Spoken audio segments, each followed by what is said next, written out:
Hello everyone, I'm Vanish Signal. Before we get into tonight's footage, hit that like button, subscribe, and let me know in the comments where you're tuning in from. Story 1. Lot 56. The storage facility wasn't anything special. Just your standard low-cost, low-security operation, tucked off a service road behind an old strip mall. One night guard, a few motion-triggered cameras, and a pair of outdated floodlights that barely lit more than a few yards ahead. The place ran on the bare minimum. No one expected anything unusual from a place like that. Until Lot 56 lit up on the feed. I was called in because the system flagged a breach at exactly 2:13 a.m. It wasn't an alarm, just a motion alert on a unit that hadn't been rented in over 7 years. The camera feed showed the metal roll-up door trembling ever so slightly, like something was pressing against it from the inside. There was no wind that night, no seismic readings, no animals on site. And then the lock, which was visibly sealed with rust, gave 2 audible clicks. Not a snap, not a break, just 2 precise, clean clicks, like someone had the key. We reviewed the footage, again and again. And each time the footage changed, just a little. It wasn't glitching, it was evolving. The first playthrough showed the door trembling, then settling. Empty hallway. The second added a flicker in the top right corner. Maybe a shadow, maybe nothing. The third showed a human-shaped blur stepping past the camera just before the lock moved. The fourth? That's when I saw myself. I stood motionless in front of Lot 56, wearing the same uniform I had on in the control room. Same badge, same coffee stain from lunch. I didn't move, didn't blink, just stood there staring at the door like I was waiting for something, watching. But I was still in the control room, watching it live. That was impossible. I ran a full systems check, cross-referenced every other feed on site. Nothing else was affected. Every camera was stable, except the one pointed at Lot 56. I checked the timestamp, identical to the motion alert log. I pulled the key records, untouched. The last entry for Lot 56 was a lock replacement 6 years back. Since then, it had sat empty, unused, but when we opened the door, it wasn't empty. Inside was a labyrinth of old shelving units, the kind used in server farms and tech graveyards. At least a dozen ancient CRT monitors buzzed in a low mechanical hum. No central power line, no cooling systems. But they were all on. Each monitor played security footage from around the facility. Some feeds were recent, recordings from that very night. Some were old, footage from years ago, judging by the uniforms and vehicles. But one monitor stood out. It showed the control room, live.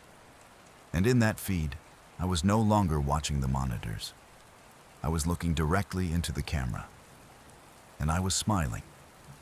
We shut down Lot 56 immediately, pulled the feed offline, rerouted the power, and resealed the entire unit with an override code only the site supervisor had clearance for. I was told, firmly, not to go near it again until a team from upper management could inspect it in person. That was 2 nights ago. No one's shown up, no emails, no check-ins, just silence.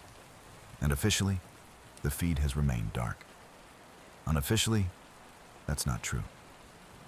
Last night, precisely at 2:13 a.m., my main monitor flickered. Not a glitch, a flash. For less than a second, Lot 56 appeared on the screen. It wasn't listed on the camera cycle. It wasn't on the active grid. Just a ghost image in the lower corner. Gone before I could screenshot it. So I went digging. I pulled up the archive logs, scrubbed them second by second, and I found it. Buried deep in the storage buffer. 10 identical frames, spaced evenly apart. Each one a perfect still of Lot 56. The door stood wide open, harsh industrial light illuminating the shelves inside. And in the center of the frame, Someone was walking out.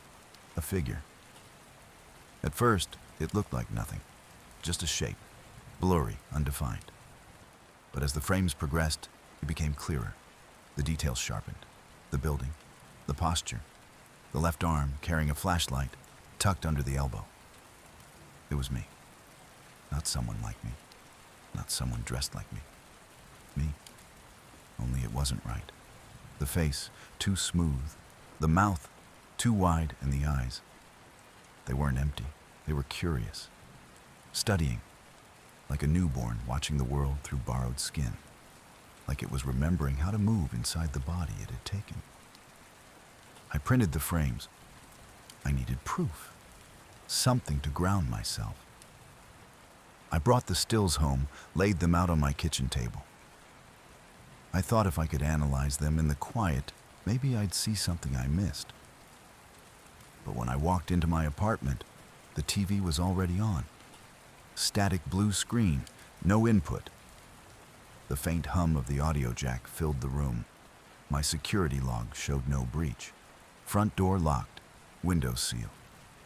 And on the coffee table was one of the frames. The last one. The one I hadn't printed. The one I left in the control room. Only it had changed. It wasn't a still anymore. It moved, subtly. The same moment captured, but blinking. And the smile was directed at me. Tonight, I got an email. From management. A private team is en route. Not police, not corporate security. A firm. No name, no ID, just credentials and instructions. Do not speak to them. Do not interfere. Do not make contact. And above all, do not watch the monitors during breach protocol. Too late. I read the message from my console. And while I did, Lot 56 came back online. I hadn't touched anything. I hadn't authorized the feed. And the camera was pointing directly at my workstation. The chair I had just left. And someone was sitting in it. Not me. But it had my face. And it was smiling. It started with a door. Not a loud slam or a dramatic creak, but the barely audible click of a latch slipping out of place.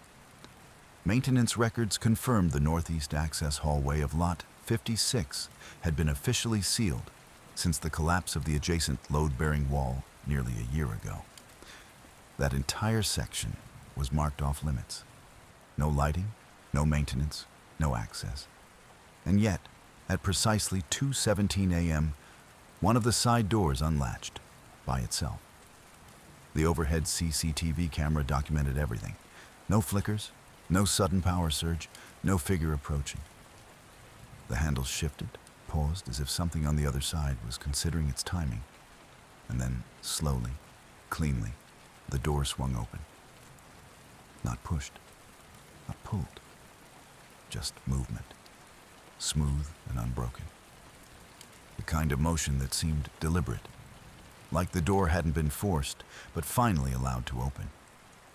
Security caught the footage during a routine night scan. They rewound it, played it again, same result, no one visible, no abnormalities. But on the third review, someone noticed something strange. The frame rate had dipped, only slightly, just a 2-frame loss.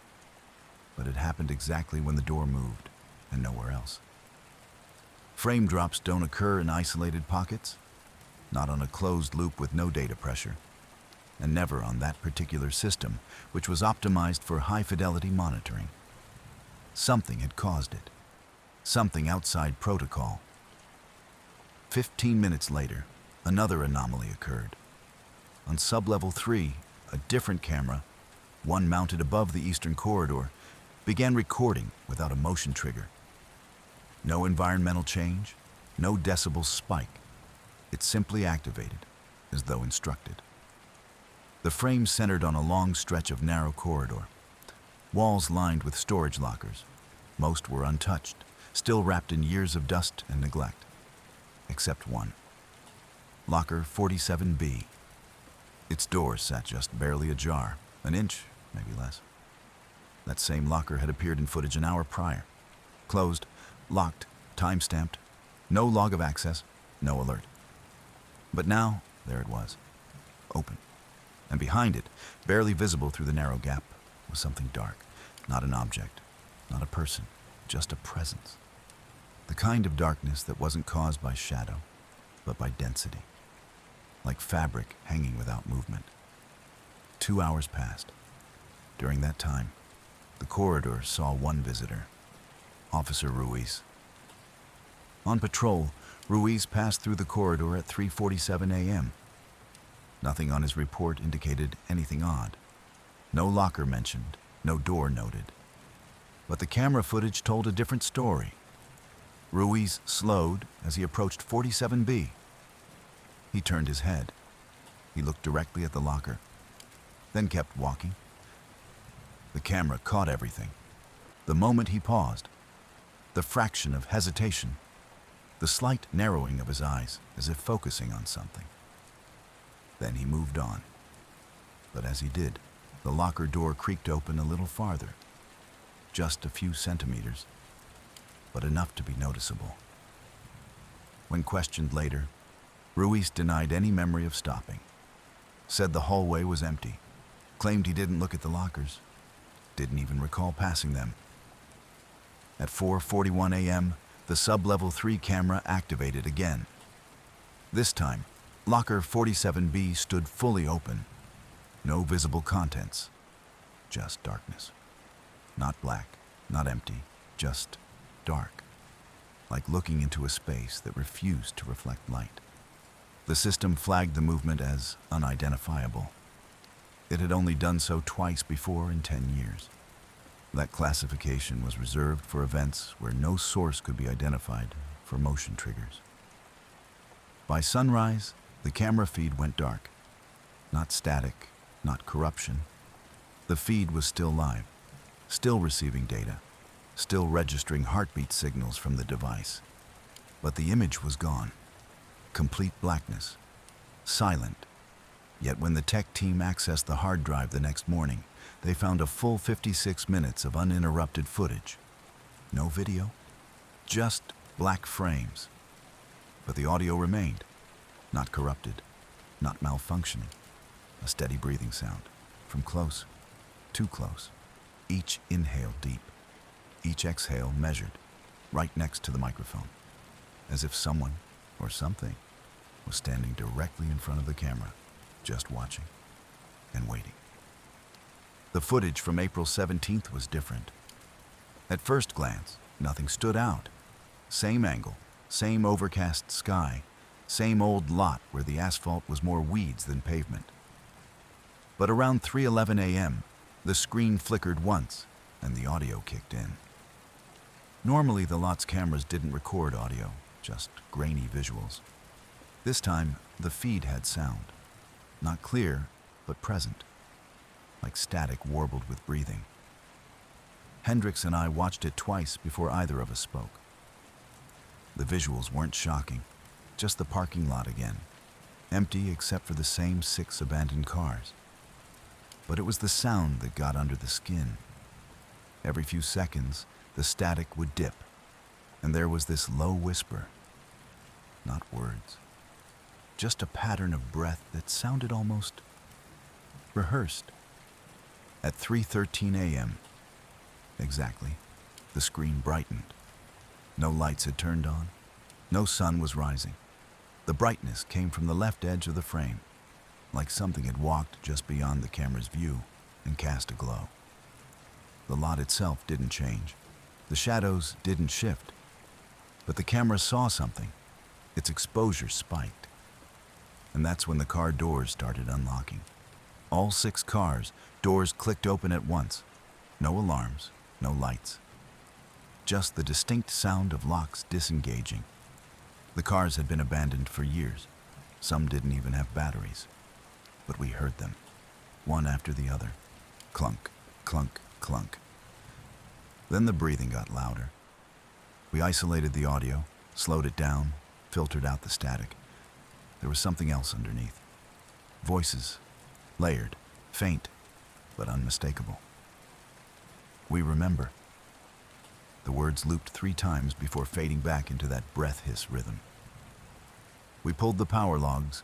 The lot had no active energy source that night. The cameras shouldn't have recorded anything at all. But they did.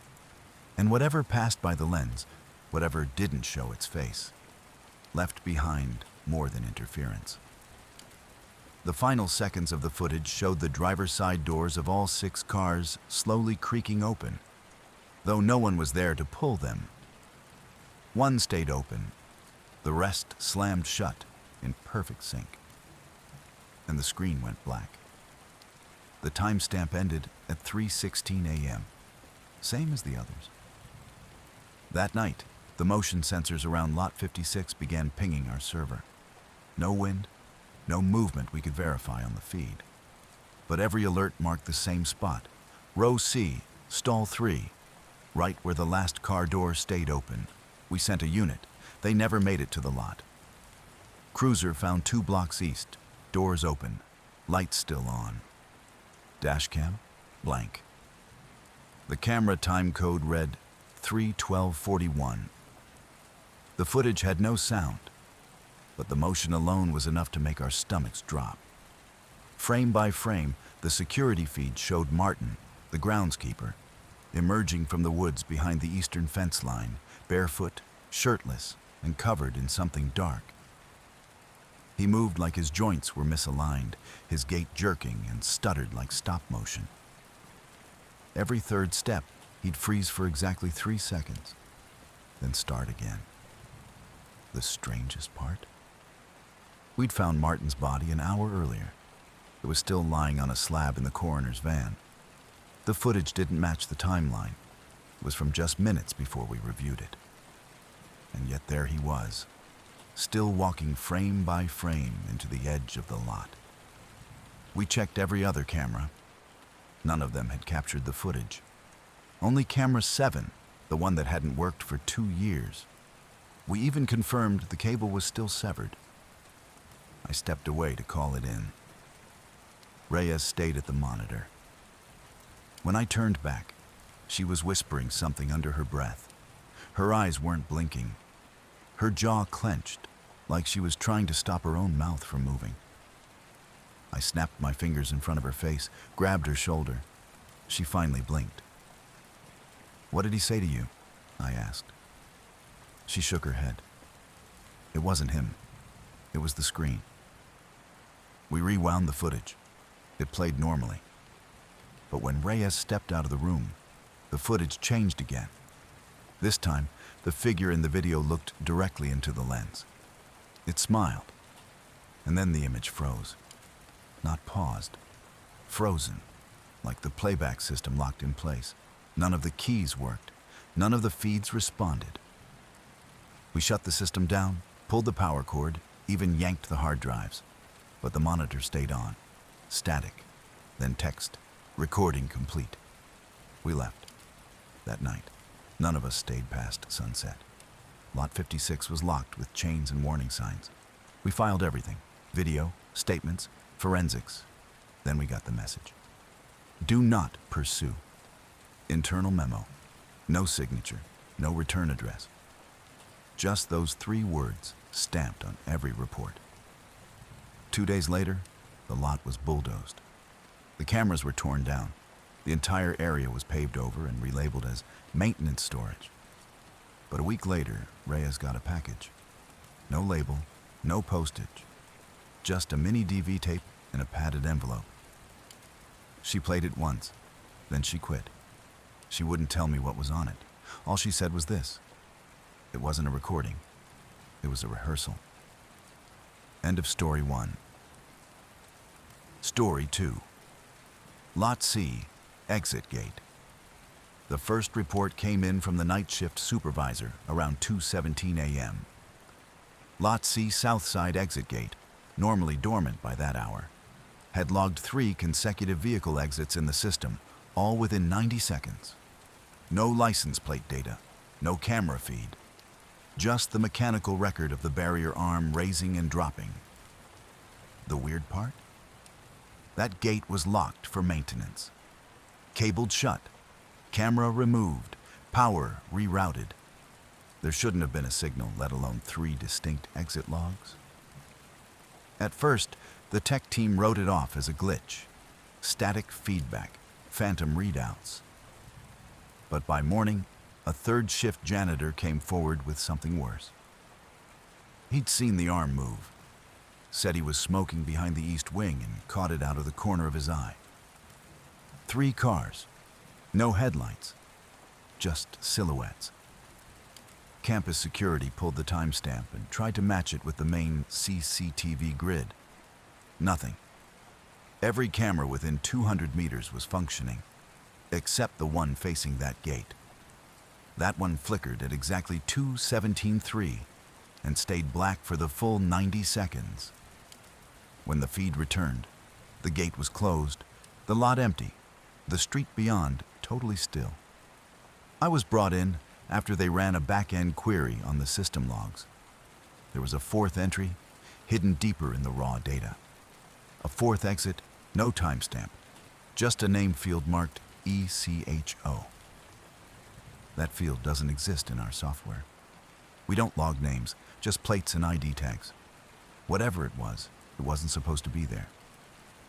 Maintenance double-checked the gate. The cables were untouched, still wound tight, still padlocked. But when they checked the motor housing, they found the access panels scorched from the inside, like something had surged outward. But there was no power source to cause it, just fused plastic and a sticky, pale dust no one could identify. Labs said it was organic, possibly degraded bone. We reviewed all badge activity for the surrounding buildings. No doors opened, no motion sensors tripped. But one hallway camera caught something strange. A flicker, not a figure, just movement.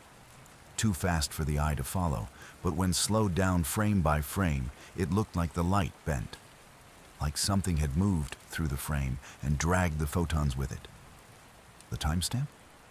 2:17:03. Same moment the gate came online.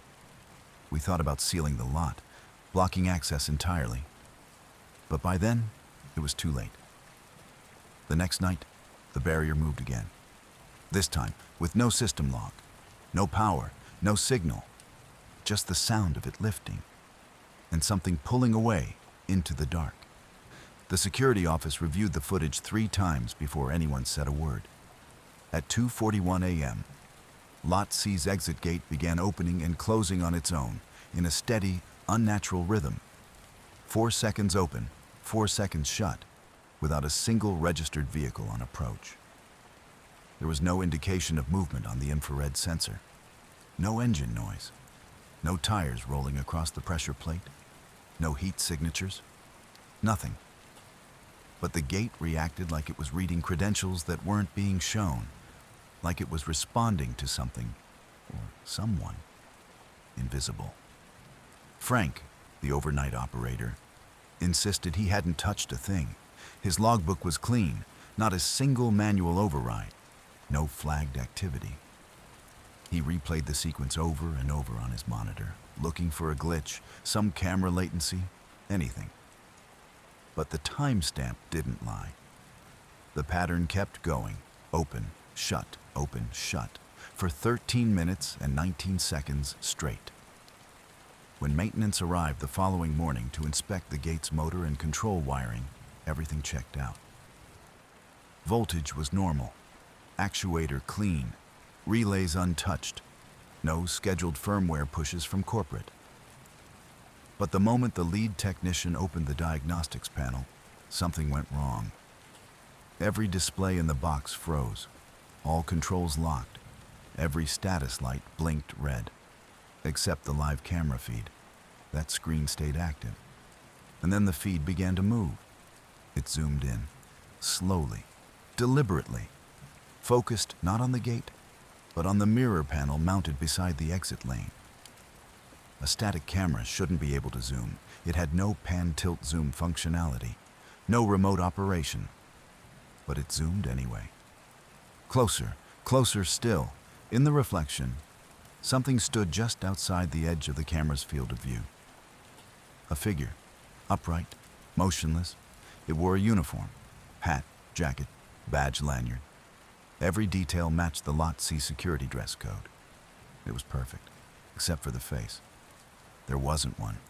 Not pixelated, not blurred, just absent. Like someone had skinned an identity right off the front. Behind the glass, the reflection was still as stone. But the details, patch, stitching, even the way the jacket collar curled, were perfect. Real, recognizable, familiar. Someone pulled the security logs again. This time, a new entry was waiting. Visitor cleared. No badge ID, no swipe, no access request. Just that single line entered precisely at 2:54 a.m., 10 seconds after the final gate cycle ended. The system logs showed no login, no access point, no admin override. It was like the system itself had allowed it. No one could explain it. Frank didn't wait for answers. He was gone before the next shift arrived. Left his badge on the counter. Never clocked out. Didn't even power down the console. Just walked out the front gate and vanished. When they checked his apartment 2 days later, they found the door unlocked. No signs of struggle. Lights still on. The fridge humming. A fresh cup of coffee on the table, still faintly warm. But the hallway security feed had a different story. At 3:12 a.m., the same night the gate malfunctioned, someone walked out of Frank's apartment. Same jacket, same keys, same phone in hand. It waved to a neighbor, locked the door behind it, took the elevator like everything was normal. Only it wasn't Frank. The real Frank, confirmed by his phone GPS and the apartment's smart speaker logs, had never left his couch. They enhanced the hallway footage. The figure walking out had the same frame, the same gait. But the face was off. Not absent this time, not blurry, just slightly wrong. Too symmetrical, eyes just a little too low. The skin sat too tight over the cheekbones. And when the figure turned the corner toward the exit, it looked directly at the lens and smiled. The kind of smile you don't forget. Wide, knowing, practiced. Like it had done this before and would do it again. We pulled the footage in layers, angle by angle, time code by time code, hoping for a glitch, an explanation, anything. Instead, what we found only deepened the crawl under our skin. The south exit cam, time-stamped 2:17:22 a.m., showed the gate lowering on its own. The lot was empty. No movement, no wind, no signs of life. Nothing triggered it. But then, the sensor light blinked on, twice, followed by a shape. Not a person, not an animal. Just a distortion, like heat haze without the heat, like light folding around the edges of something not meant to be seen. It hovered near the booth, motionless, for 6 full seconds. Then the feed didn't cut. It didn't glitch. It just collapsed into static. No external interference, no system fault. The data just stopped. The stream itself still ran. The file continued to log, but there was nothing inside it. Just snow. When it came back online, there were 2 details that immediately stood out. First, the booth door, always locked by internal policy and keyed remotely, was wide open. Second, the chair was gone. Not knocked over, not moved, just missing. Like it had never been there. We checked the ceiling cam from inside the booth. That one kept recording, weirdly enough, and it showed the chair sliding, slowly, almost reluctantly, across the floor, as if being pulled by something careful. Something invisible? It glided until it stopped just outside the camera's frame. Then, before that feed fuzzed out like the rest, a shadow bloomed across the desk. Not cast by anything. Not from inside the booth. It came from above, like something had stepped over the lens. Security tried to write it off, said it was a draft, said maybe the magnetic lock failed, that the condensation on the lens had refracted something strange. But none of those excuses explained the biggest red flag. Every recording after that incident, across every lot cam, ended exactly 2 minutes early. Every loop, every time code, every storage cycle, not cut short, not lost, just never there. That's when Ramos called me. He was parked across from the exit gate when it happened. Smoked half a pack in the time it took for the techs to finish diagnostics. Said he'd been scrubbing through old footage manually when he noticed something move, on a feed that shouldn't have had motion. It was a loop from 3 nights prior. Timestamp accurate, visuals familiar, but the motion didn't match. It lagged. Then it accelerated. Frame by frame, it caught up, synced, then surpassed. He waved. The man on the screen waved back. Ramos doesn't panic, ex-military, worked contract detail overseas. But he swore to me, voice low, jaw clenched, that the loop started learning him. He reached for a cigarette. His twin on screen was already lighting one. He leaned away from the screen. The loop leaned forward. Then the footage smiled. It was watching me, he said. Not mimicking, not reflecting, watching.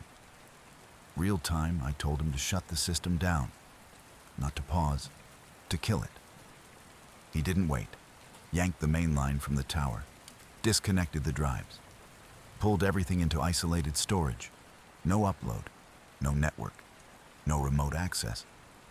Because the moment he stepped outside, just to breathe, to ground himself, the exit gate was raised again, and the booth was clean. Chair back in place, lights off. Only problem, the door was locked from the inside. The footage from March 19th was the one that almost shut the entire investigation down. It didn't just raise red flags, it twisted them into something unexplainable. At exactly 3:17 a.m., just after the third shift had ended and most of the lot was dark except for some flickering perimeter lights, a white delivery van rolled up to the exit gate. Same vehicle we'd seen on the feed twice before. But this time, everything about it was different. It didn't idle, it didn't signal. The van came to a smooth stop, and without any kind of input, the gate began to open. Slowly, silently. No voice over the intercom. No button press, no access badge. The gate arms lifted as if it had been waiting for the van all along. We rewound the tape, pulled every angle, checked interior cams inside the booth. Not a single trace of movement. No shadow, no power surge, no person. The booth was dead quiet. It wasn't just empty. It looked abandoned. No lights, no chair movement, no thermal signatures. Nothing. And yet, the system had responded like it had received a command. We went deeper into the logs. That's when it got worse. There was no signal from the booth's console. No override from Central, no remote trigger, no digital handshake. According to the data, the gate hadn't opened at all. But the footage didn't lie. As the van rolled forward through the gate, it stopped just short of the camera's edge. Paused for exactly 3 seconds. That's when we caught it. The front-facing dash cam picked up movement in the rear cargo area. Subtle, almost nothing. But when we zoomed in, enhanced the exposure, and tweaked the contrast, the detail snapped into focus. A human hand, pressed flat against the interior window. Palm splayed, fingers wide, desperate. Whoever it was, they weren't trying to escape. They were trying to be seen. We ran the plate again, still spoofed.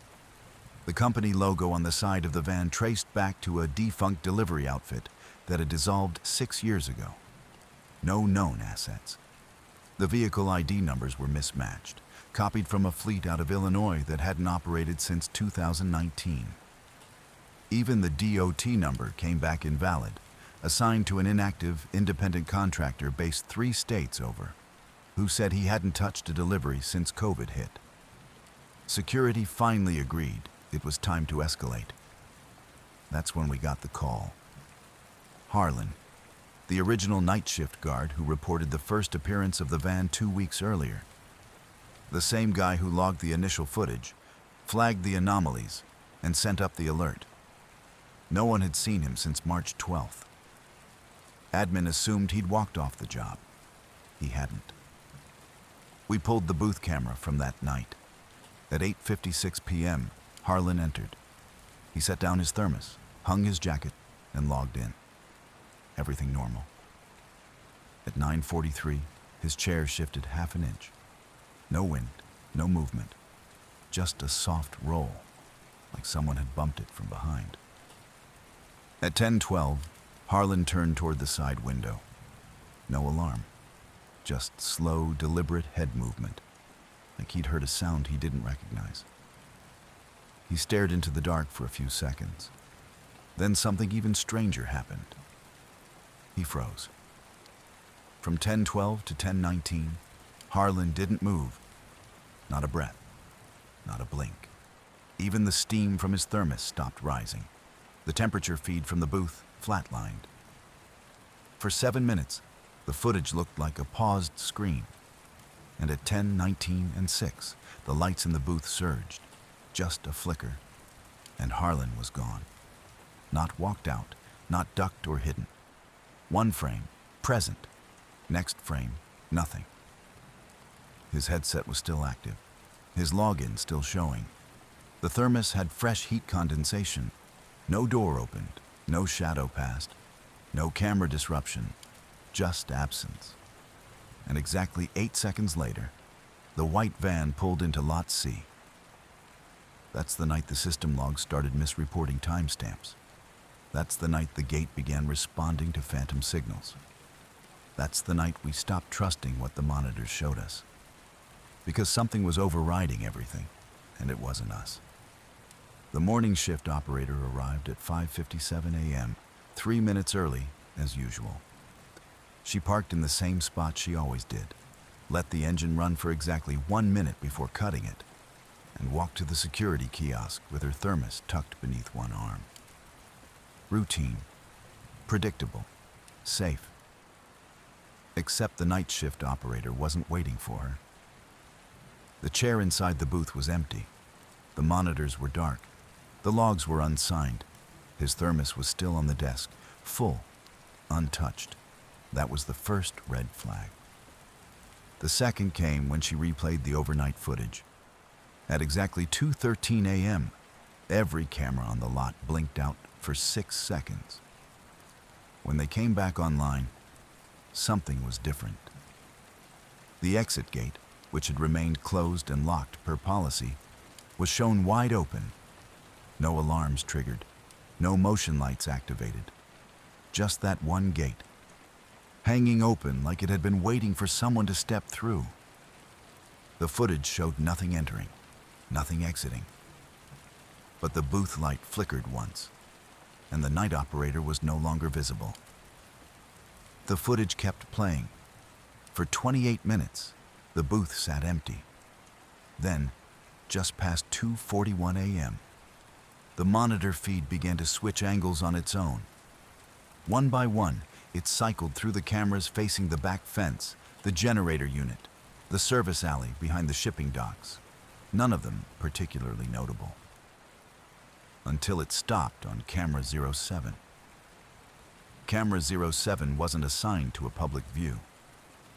It faced a corner of Lot C that had been closed off after a fire 2 years prior, an area that no longer had working lights, power, or scheduled patrols.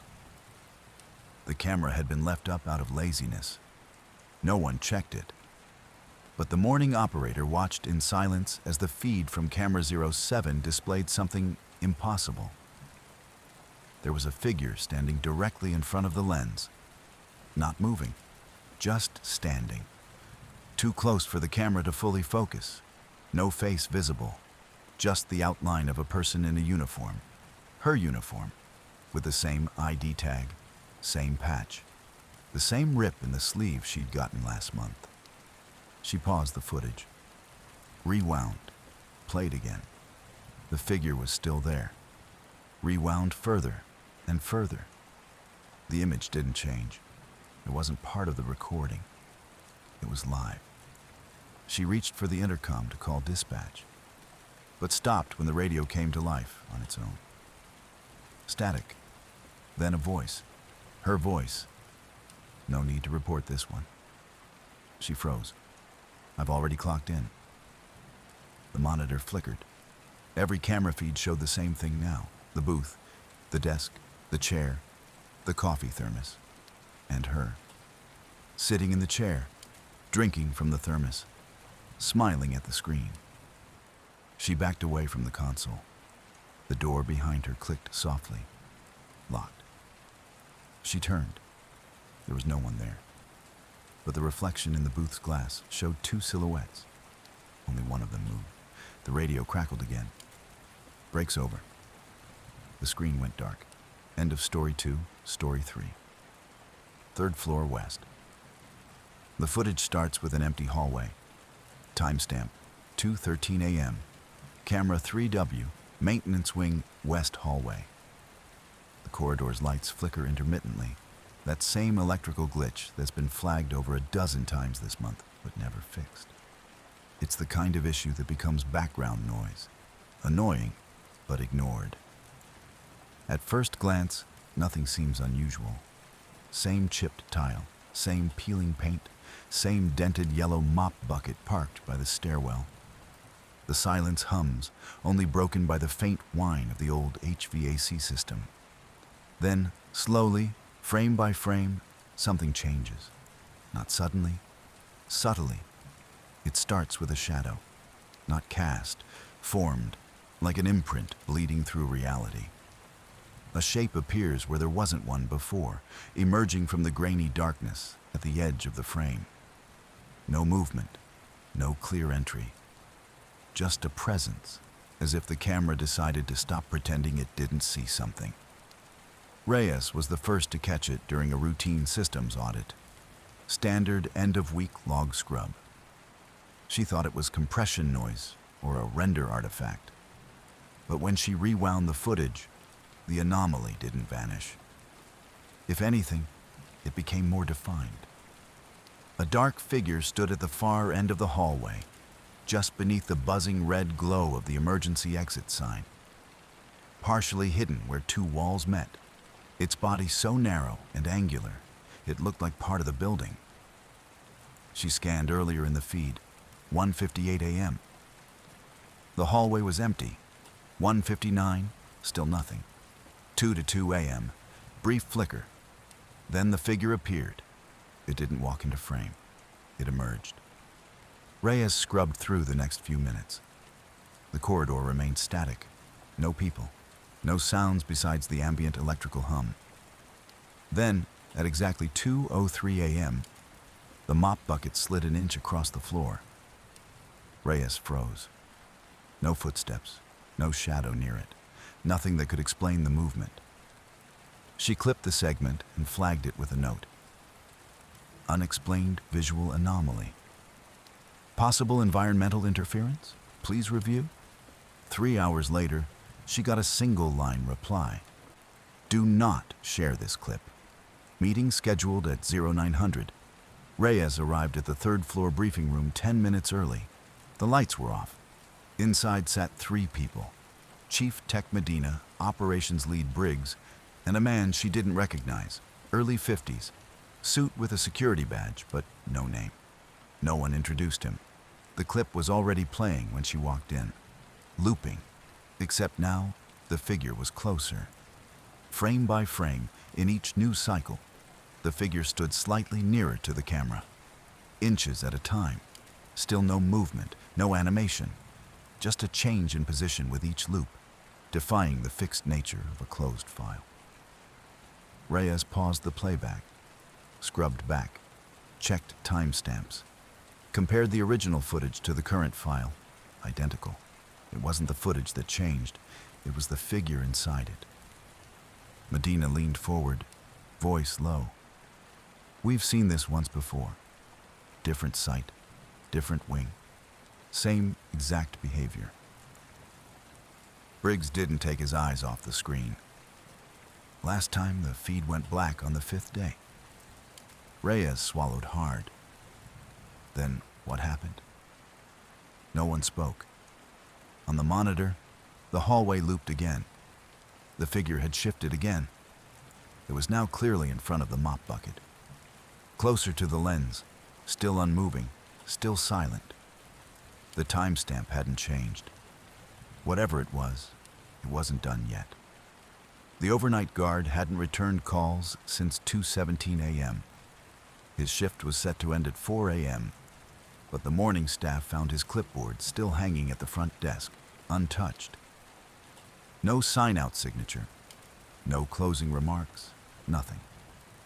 CCTV logs confirmed the troubling part. He never left. The final footage showed him standing still at the far end of the west hallway, completely motionless, right outside the janitor's closet, his head tilted up, eyes seemingly locked on something unseen near the ceiling. Then, with no warning, the feed cut to static. I was assigned to check it out. The building was one of those relics, an old dormitory converted into overflow classroom space. It had that air of forgotten infrastructure, where the walls echoed too much and the lights always flickered no matter how recently they'd been replaced. According to the maintenance paperwork, the west hallway had been sealed off since the last round of renovations. But when I arrived, the door stood ajar. Not thrown open, just enough to show it had been disturbed. Oddly, the security chain was still in place, dangling uselessly from the bolt, like someone had walked through it without unlocking it. Inside, the air felt wrong, thick and stale, like breathing through damp fabric. It smelled faintly of rust and something old, something organic. Every surface along the hallway walls had a smeared quality, as if viewed through the greasy lens of an ancient camera. The janitor's closet was midway down. The door creaked open about a foot. I clicked on my body cam before stepping forward, standard protocol for solo checks. But also because something in me demanded documentation. That's when my radio crackled. Not a call from dispatch, just static. Then a voice. My voice. End of shift. Nothing unusual to report, just dust and shadows. It came out clear. Me, but not me. I froze mid-step. I had never spoken those words. Not in that hallway, not in that voice.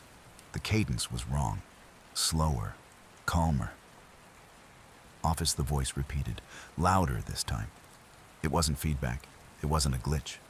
It was a recording, coming from inside the janitor's closet. I pushed the door open fully. The light inside buzzed to life the moment the door widened, even though I hadn't touched the switch. The closet looked normal, at first. Shelves ran along both walls, stacked with the usual supplies. Buckets, mops, industrial cleaners. Nothing moved, nothing stood out, except for the back wall. There, mounted high and aimed downward, was a camera. Not campus issue, analog, wired directly into the wall, no label. Not in any of the maintenance reports. It looked decades old, but was still operational, humming softly with power. Beneath it sat a dusty CRT monitor. The moment I stepped inside, the static returned, rising, almost like it was reacting to me. Then, without warning, the monitor snapped on. The screen displayed the hallway behind me. Same dim light, same peeling walls. Only I wasn't there. Someone else was. Same uniform, same frame, same posture. Walking slowly past the closet. Their gait matched mine exactly, down to the sway of the badge and the way I carry my flashlight. But they didn't look in, didn't pause. Just walked steadily past, heading toward the far end, toward the part of the hallway where the CCTV feed had cut out earlier. I turned instantly, Nothing. Empty. Silence pressed in. Then the light above me flickered, and the voice returned. "You're early." The motion sensor activated at 2:11 a.m. The feed came from camera 12, tucked at the far end of the hallway outside room 317. For weeks, that corridor had been completely inactive. No foot traffic, no sounds, not even a routine maintenance log. But that night, the feed blinked on. Movement had triggered it, and what it recorded didn't match anything the floor plans accounted for. The hallway, according to records, was 42 feet long, a narrow stretch lined with evenly spaced doors and overhead lights. But the footage showed something else. The hallway began to stretch. Slowly, frame by frame, the distance between the doors expanded. At first, it could have been brushed off as compression errors, maybe lens distortion. But the further we watched, the more undeniable it became. The hallway grew to over 70 feet long. No additional doors appeared. No new fixtures. Just more hallway. Like the walls were breathing, inflating, exhaling. At the far end, something emerged. We dropped the playback to a quarter-speed crawl. A figure appeared in the frame, barefoot, pale-skinned, dressed in campus maintenance overalls, but not matching any of our standard uniforms. These were darker, worn thin in places, the fabric near the cuffs torn and frayed. The figure's movements were slow and deliberate, as if it were listening for something. It never looked up at the camera. But as it passed beneath the flickering emergency light, something unexplainable happened. Its shadow split. Not a double image. A split. One shadow remained tethered to the figure, moving naturally. The other lagged behind, detached, dragging itself along the floor like it was weighed down by something. Like it had to crawl to keep up. Then, at the very end of the corridor, the lights flickered again. 3 quick bursts. Each flash was perfectly timed to the steps of the figure. And then, without warning, the hallway snapped back, compressed violently. Doors flew toward the center of the frame like something had slammed the footage into reverse. But the figure didn't rewind, wasn't pulled back. It stayed in place, untouched, still moving forward through space that had just bent violently around it. We pulled every floor access log for that wing. Nothing. Room 317 had remained sealed for months. No card swipes, no key entries.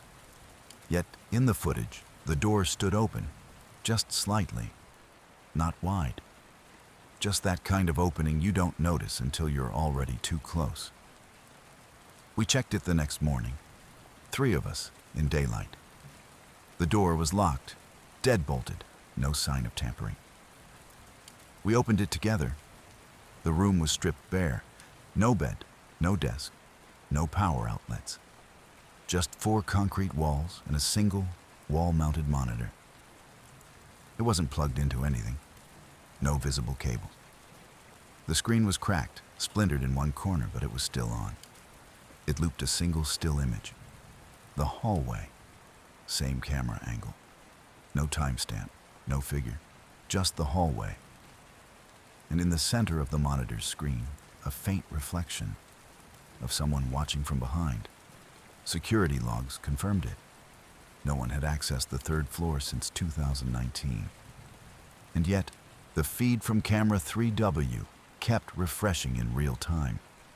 No glitches, no artifacts. Just clean, quiet footage of a hallway that shouldn't have power, let alone functional surveillance. Jennings and I stared at the monitor as a figure walked into frame. Slow, deliberate, male, gray hoodie, no face visible.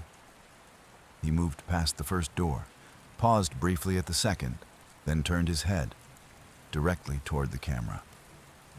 That's when the feed cut to black. We tried to rewind, scrub the footage back frame by frame. Nothing. The entire 18-second clip was wiped, just a gap in the timeline. When we exported the footage, it corrupted every device we used. USB drives failed. Workstations froze. Even the cloud backup went dead the moment the clip touched it. It was like the system didn't want the image to leave. 2 hours later, we got an email. No sender, no subject, just a timestamp and a link. 03/17/04, the exact second the feed cut out. Against better judgment, we clicked. It was live footage again. Same hallway, but now every door was open. Light leaked out from each room, harsh and flickering like it came from old TVs stuck on static. The camera angle was the same, but the resolution was sharper, too sharp. Every detail rendered in uncanny clarity, as if the lens was no longer digital, but organic. Then something new appeared in the bottom corner. A counter, counting down from 3:16:57. "It's a loop," Jennings whispered. "It's counting backwards." We watched the numbers roll toward 0, the image locked on the hallway like it was waiting for something. At 2 a.m., the static from each room went silent at once. Total stillness. No flicker, no sound. Just a frozen corridor lit from doorways that no longer pulsed. When it hit 00, the screen flashed once. Then the figure returned. But this time, he wasn't walking. He was standing, dead center, staring into the camera, head tilted, and behind him, every door slammed shut in sequence, left to right. Then the countdown started again, 03/17/04. We couldn't shut it off. No matter what we tried, the loop continued. Always the same footage, always the same countdown. The servers flagged no active processes. The cameras, we confirmed, weren't even wired anymore. But every hour, on the 17th minute, the feed returned. Only now, each time we watch it, the figure is a little closer. And last night, Jennings swears he saw his own face beneath the hood. By the time we got back to the security room, the air in the building had changed. It wasn't cold or warm. It felt dense, thick, like every breath came through a damp towel. The kind of air that presses against your skin and makes sound feel quieter.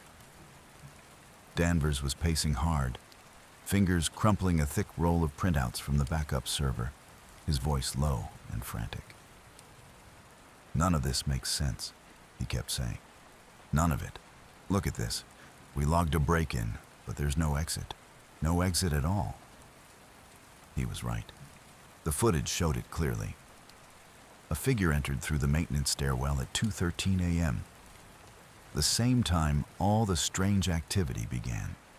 Male, hooded, no visible face, no ID, no hesitation. He walked past 2 locked alarm doors without opening them. No keycard, no keypad entries. Didn't even slow down. Just kept walking calmly down the west corridor until he reached room 317. Then, without pausing, he stepped inside and never came out. Here's the strange part. The camera inside 317 showed nothing. Not a blip. No movement. No sign of entry. Just a still image of an empty room for 4 straight days. No glitches. No skips. Until last night. At exactly 2:13 a.m., the feed changed. Suddenly, the man was back. He was sitting perfectly still in the center of the room, in a chair we didn't even know was in there. Facing the camera. Hood still up, hands folded, just watching. Not blinking, not breathing visibly. He'd been missing nearly 100 hours, yet he didn't look sleep-deprived, weak, or even remotely affected. It was like he'd been waiting, or maybe listening. The security guard on shift panicked when he saw the feed go live. He reached for the radio, trying every frequency. Nothing. Every channel returned static. Then silence, When he looked back at the screen, the chair was empty again, as if the man had never been there at all. We reviewed the recording multiple times, second by second, frame by frame, and on the third pass, something flickered. Just one frame, not even a full second. Something else had appeared in the background, standing behind the man. It looked human, roughly, tall, unnaturally thin. The outline was soft, like the camera couldn't properly resolve it. No face, no defined features. But worse were the hands, or where hands should have been. There were only elongated shadows, like smoke trying to form fingers. Danvers didn't talk after that. He just sat down and stared at the last page of the log he was holding. It was the list of badge swipes for the west hallway, 3rd floor, room 317. Only one badge had accessed it last night. Danvers' badge. And according to the log, he'd opened the door at 2:13 a.m. But he swore on his life, that he never left his office. That morning, when he returned for his shift, everything was normal. Almost. His chair was still warm, like someone had just stood up from it. As we sat there, not saying a word, the lights in the room flickered. Once, then again. Then the monitor next to us lit up, seemingly on its own. It wasn't the live feed. It was a recording. The angle showed the security room from above, a shot we didn't even have access to. And it was us, Danvers and I, sitting exactly as we were now. Except there was something else in the frame, behind us. Tall, thin, a vague silhouette of something that wasn't there, just standing still, watching us, watching ourselves. The timestamp on the footage, 2:13 a.m. tonight. We didn't wait. I grabbed my bag. Danvers fumbled for his keys. We were halfway out the door before I realized something was off. My locker had been locked, sealed. But my keys weren't inside. They were already waiting, neatly placed on the floor, just outside room 317. End of story 3.